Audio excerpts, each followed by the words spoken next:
Yuk kembali lagi di channel Vokauser Anime. Kali ini kita akan kembali ngelanjutin alur cerita dari Strongest Hunter ya guys ya.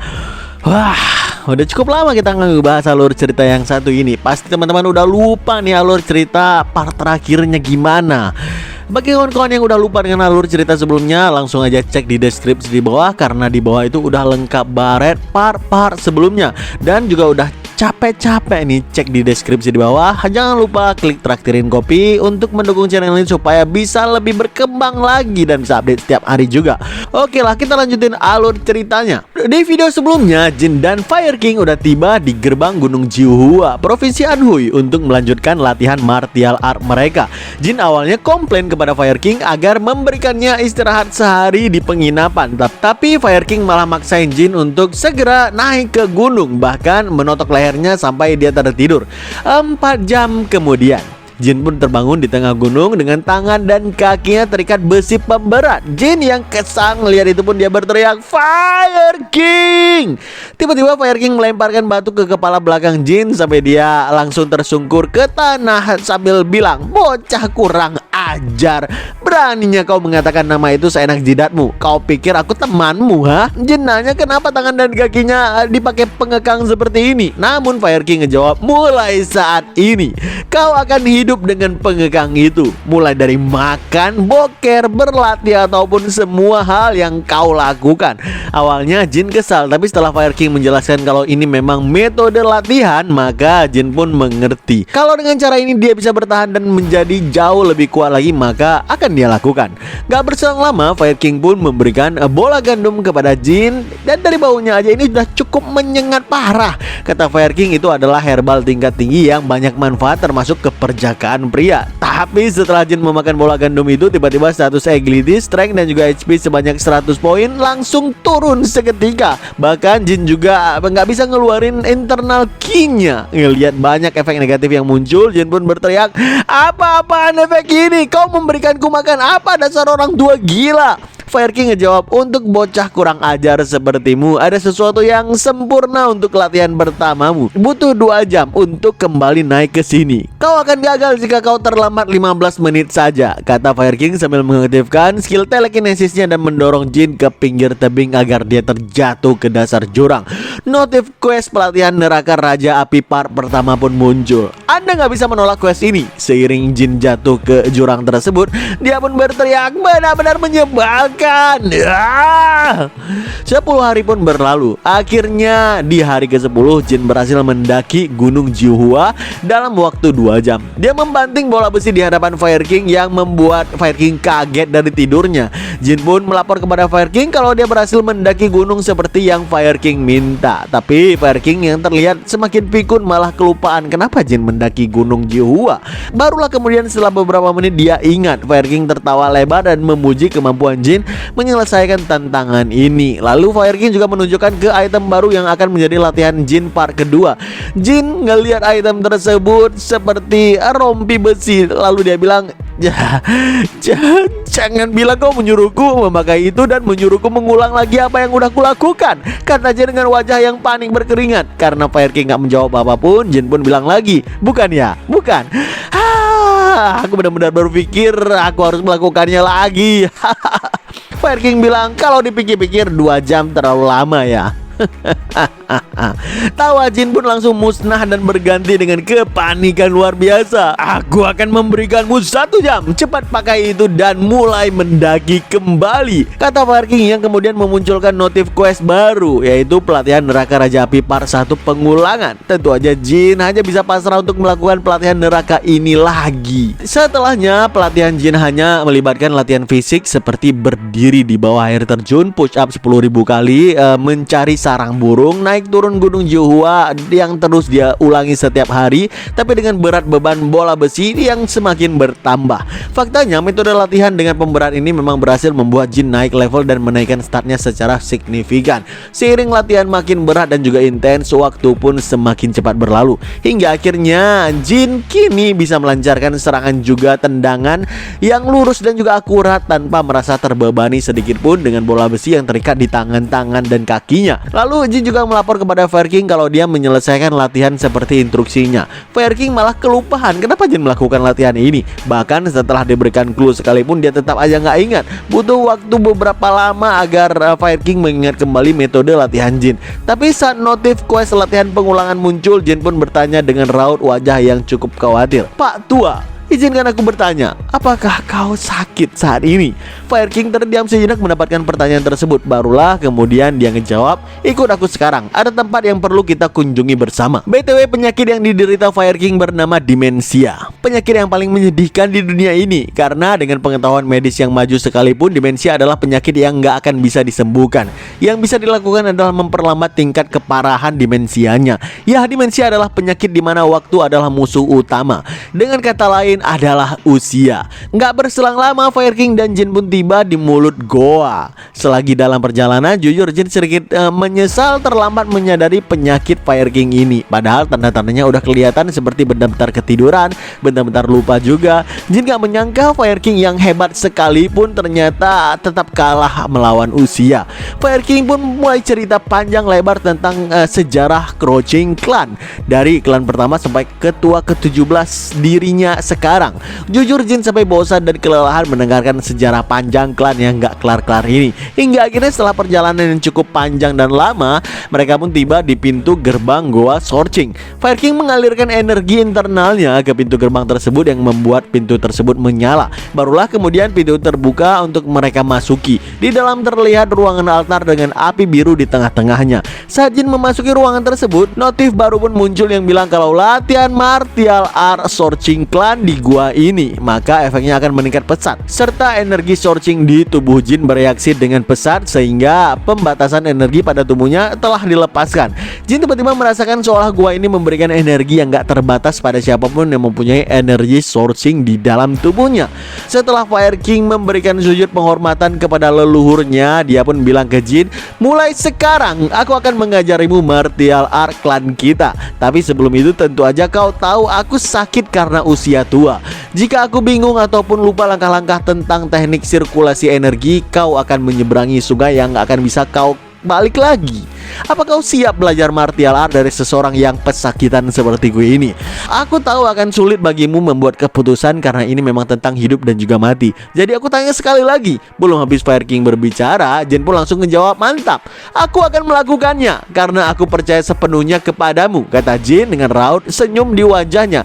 Kata-kata itu membuat Fire King sedikit terharu. Sambil tersenyum dia bilang, "Dalam hal percaya orang lain kau mirip sepertiku." Tanpa basa-basi lagi, Fire King menyuruh Jin duduk dengan sikap lotus dan menutup matanya. Tapi saat Jin mau melakukan sirkulasi energi, tiba-tiba Fire King bilang, "Bagaimana proses latihan tinju dan tendanganmu? Kenapa kau malah-malasan duduk di sini alih-alih berlatih?" Mendengarkan itu, Jin pun bilang dalam hati, "Ah sial, demensianya kumat. Apa sebaiknya aku lupain aja tentang belajar martial art Sorching Clan ini?" Bahkan Fire King kaget kalau dia ternyata udah berada di gua Sorching. Dan dengan begitu pewarisan ilmu martial art dari Fire King dan Jin Taekyung pun berlangsung setelah penyakit demensia si kakek ini sedikit memudar. Ya, walaupun kadang-kadang dalam perjalanan pelatihan ini sering kumatnya juga. Tanpa terasa musim terus berganti, mulai dari salju, semi, musim gugur dan musim panas. Lalu akhirnya 1 tahun pun udah berlalu. Kita pindah sebentar ke Taiwan di mana Wee Kyung sedang asik melukis di ruang kerjanya. Tiba-tiba Wee Peng datang ke ruangannya untuk memberikan laporan kalau dataran tinggi di utara berhasil distabilkan setelah pasukan Wee Peng mengalahkan 10 grup besar bandit berkat bantuan intelijen dari Wolhua. Jujur Wee Peng ngerasa misi kali ini cukup mudah berkat intelijen intelijen yang kompeten. Tapi dia sempat dikagetkan ketika dua orang Mongol yang datang dengan pasukan tempurnya. Untungnya mereka tahu pasukan Wu Peng berasal dari keluarga Jin Taiyuan. Makanya mereka pun gak berniat menyerang pasukan Wu Peng dan malah memberikan banyak hadiah harta karun kepadanya.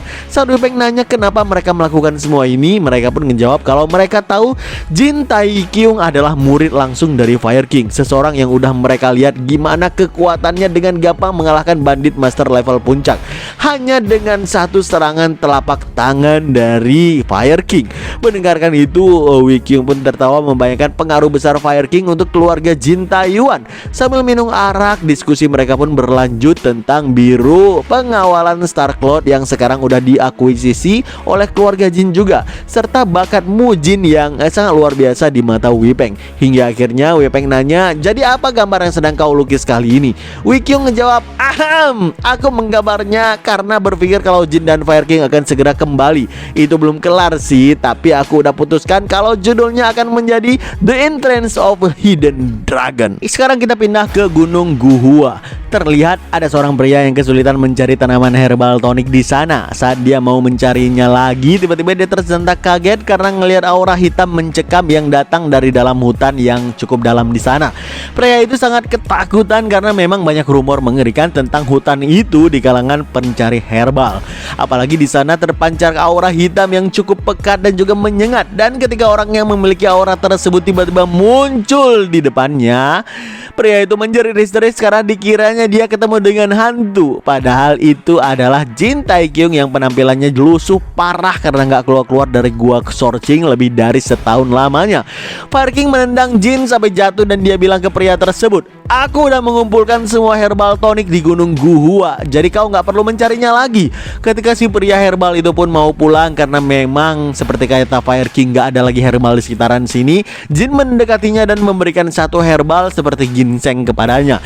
Sedangkan Fire King pun menyarankan daripada kasih herbal tonik, kenapa nggak kasih uang aja sekalian. Jin pun ngejawab, uang dari mana aku bisa dapat uang di sini?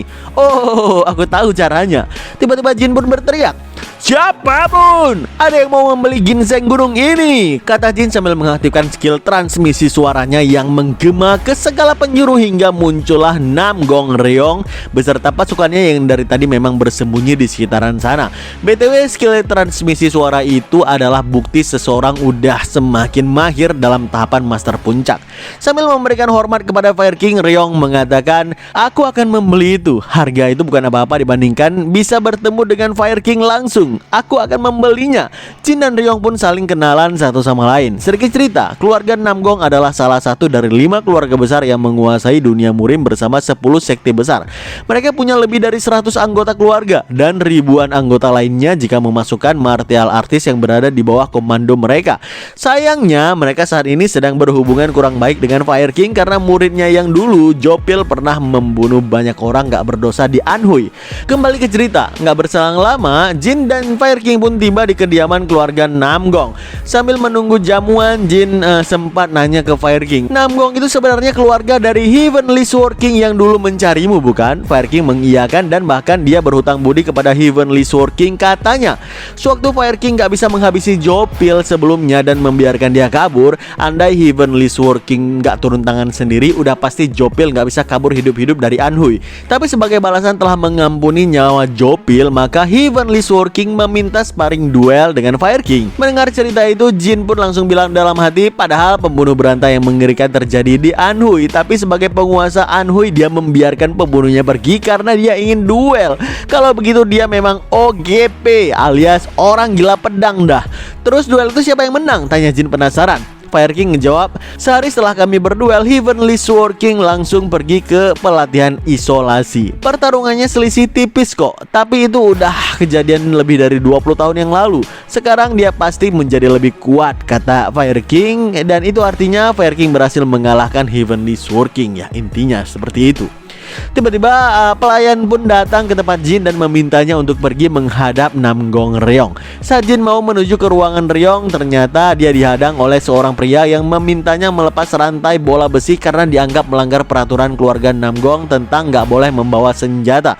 Meski pria itu tahu kalau Jin adalah murid dari Fire King, dia tetap memaksakan peraturannya karena Fire King pasti ngerti dengan situasi ini menurutnya. Ngebayangin Fire King adalah orang yang sangat pemarah, Jin pun bilang, "Aku ragu itu akan terjadi. Kau beneran akan mati loh jika melakukannya. Tolong hentikan," kata Jin masih dengan nada sopannya. Tapi pria itu malah salah tangkap dan menganggap itu adalah sebuah ancaman. Makanya dengan penuh amarah dia mencoba menebaskan pedangnya ke arah Jin. Dan tiba-tiba dari dalam pagoda tersebut, Ryong menyuruhnya untuk membiarkan Jin masuk sebagai tamu khusus. Setibanya di dalam pagoda tersebut, Ryong meminta maaf kepada Jin atas perbuatan kasar putranya barusan. Akhlaknya memang kurang karena sering dimanjakan sebagai putra satu-satunya. Tapi Ryong juga nggak lupa memuji putranya sebagai salah satu di antara 10 Phoenix and Dragon yang memasuki Heavenly Martial Art Academy dan pernah bertarung sengit ngelawan Jin Mukyung. Mendengarkan itu, Jin bilang, "Ho, mereka masih begitu muda. Ya, di usia itu wajar sih mereka bertarung untuk proses pendewasaan."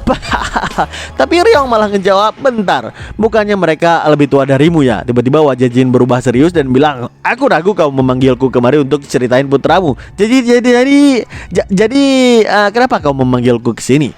Akhirnya Ryong berterus terang kepada Jin. Dia memintanya agar menghalangi Fire King untuknya. Dan tentu aja ini kaitannya dengan duel antara Fire King dengan Heavenly Sword King. Menurut Ryong, ayahnya yaitu Heavenly Sword King sangat kesal atas kekalahan tipisnya dengan Fire King 20 tahun yang lalu. Sampai-sampai dia melakukan pelatihan isolasi selama beberapa tahun setelah itu dan menunggu kesempatan ini untuk membalaskan dendamnya. Namun masalahnya, jika pertarungan diadakan lagi sekarang, udah pasti duel tersebut akan berlangsung lebih intens. Ryong bilang dengan tegas, "Jika terjadi sesuatu pada salah satu dari mereka, aku nggak bisa membayangkan efek samping apa yang akan terjadi." Jin paham maksud perkataan Ryong ini, tapi dia ragu sih bisa meyakinkan Fire King yang pemarahan dan keras kepala tersebut. Maka Jin pun buru-buru keluar dari pagoda untuk melaksanakan misi dari Ryong. Tapi lagi-lagi dia dihadang oleh anak Ryong yang kesal padanya. Si kawan itu bilang, "Woi bajingan, aku mendengarkanmu dari luar sini. Beraninya kau bicara padaku dengan nada yang begitu kasar. Apa kau pikir keluarga besar Namgong adalah lelucon bagimu?" Jin yang gak punya waktu meladani anak Ryong ini langsung pergi gitu aja sambil bilang, "Aku gak kasar kok bro. Aku memperlakukannya dengan hormat sama seperti sikapku kepada masterku. Kalau kau gak percaya, tanya aja dengan masterku," kata Jin yang membuat si kawan itu makin naik pitam lagi. Makanya dia pun mencoba menarik pedangnya. Tapi belum sempat pedang itu keluar dari sarung, tiba-tiba pedang itu masuk lagi karena Jin mendorong gagangnya dengan kaki. Tentu aja dia sangat kaget karena tadinya Jin kan berada di depannya jauh dan bahkan gak ngelihat ke arahnya. Tapi dalam sekejap mata Jin udah berada di hadapannya. Lalu Jin pun menepuk pundak si kawan itu dan dia bilang, "Pedang itu, jika kau terus menariknya seperti itu, hidupmu akan berakhir dengan cepat bro. Jadi seharusnya kau bertingkah seperti orang baik." Jin pun pergi sambil nanya ke pelayan, di mana ada gunung yang gak banyak orang berkeliaran karena mau cari udara segar katanya.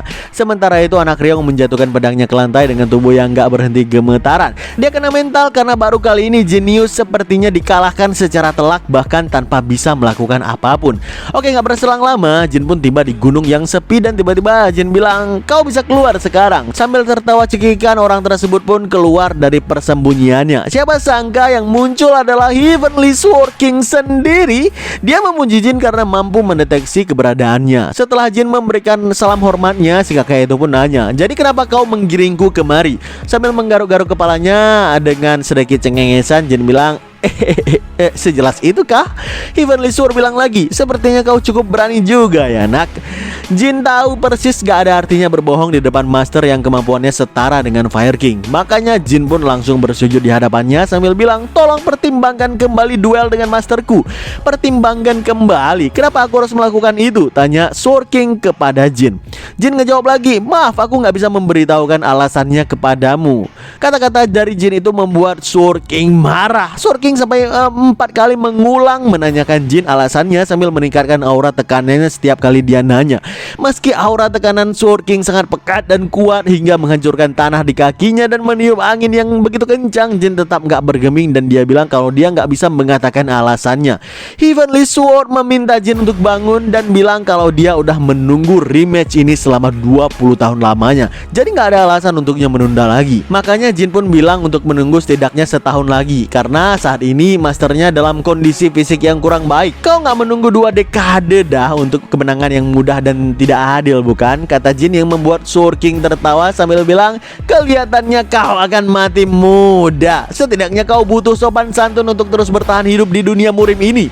Sambil ngeluarin pedang dari punggungnya, Sword King bilang lagi, aku akan memberikanmu 3 gerakan kematian. Jika kau bisa menahan 3 gerakanku, maka aku akan mengabulkan permintaanmu itu. Tiba-tiba muncul notif quest di hadapan Jin yang bilang quest dadakan 3 gerakan pembunuh telah muncul. Tapi tanpa takut sedikit pun dan dengan tenang Jin bilang kalau dia akan melakukannya. Sword King bilang, kau memang menunjukkan keberanian, itu akan menjadi kehancuranmu. Jin pun ngejawab, mungkin iya, mungkin juga enggak. Tapi sebelum itu apa aku boleh melepaskan besi pemberat ini? Tentu boleh, tapi itu juga nggak akan mengubah hasilnya, kata Sword King meremehkan Jin. Tapi Jin yang baru aja melepaskan pemberat langsung ngejawab, mantap, aku siap kapanpun. Sword King mengaktifkan aura pekat di tubuhnya dan dia bilang dengan lantang, Emperor Sword bentuk ke-6, teknik Imperial Wind Sweeping.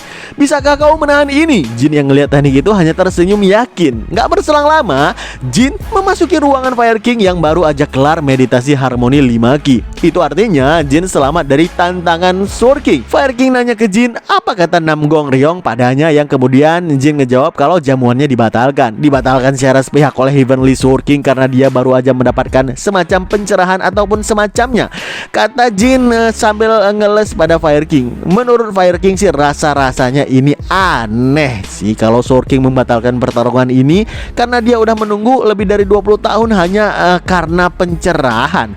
Namun sambil menatap tubuh Jin yang gelang pemberatnya terlihat ada bekas retakan serta celananya seperti tertebas pedang, Fire King tahu sebenarnya Jin udah melakukan sesuatu untuk dirinya di belakang sana. So dengan usianya yang sekarang, jika dia terluka saat duel melawan Sword King, maka esensi ki dan spirit yang dia kembangkan selama ini akan runtuh semuanya. Setelah menyuruh Jin pergi untuk menagih uang transport dari keluarga Namgong demi pergi ke Hanam, Fire King bilang, dasar bocah bajingan, dia melakukan sesuatu yang gak aku minta untuk dilakukan. Sementara itu Sword King sendiri saat ini masih berdiri di gunung tempat Jin memanggilnya tadi. Dalam hatinya dia bilang, kupikir 1 gerakan akan cukup. Awalnya aku hanya menggunakan kekuatan bintang 2 untuk memberikannya pelajaran, tapi kemudian aku menggunakan bintang 3. Bahkan aku menggunakan teknik bintang 6. Tapi ucap Sword King yang teringat gimana Jin mampu menahan seluruh serangannya dengan mantap dan gampang. Lalu setelah menahan itu semua, Jin bilang terima kasih sambil ngacir gitu aja. Sword King benar-benar mengakui Jin punya potensi yang sangat luar biasa sebagai martial artist. Dan karena Ryong udah datang ke tempatnya, dia pun nanya, apa mereka udah pergi? Ryong ngejawab, iya mereka udah pergi 10 jam yang lalu. Kemana mereka pergi? Tanya Sword King lagi. Ryong ngejawab lagi, ke Hanam. Sepertinya mereka akan menghadiri jamuan makan Great Celestial dalam sebulan ke depan. Jamuan makan Great Celestial ya. Beritahu putramu jangan terlibat dengan jamuan Great Celestial tahun ini apapun yang terjadi, kata Sword King yang mengakui kekuatan Jin terlalu hebat untuk cucunya yang jenius. Yo, kita cukupkan cerita sampai di sini ya guys ya. Gimana kelanjutan dan kekuatan yang sebenarnya yang akan ditunjukkan Jin dalam Great Celestial Banquet nanti yang akan dihadiri martial artis terkuat di seluruh murim. Saksikan terus alur cerita Strongest Hunter hanya di channel Fogozer Anime dan stay update.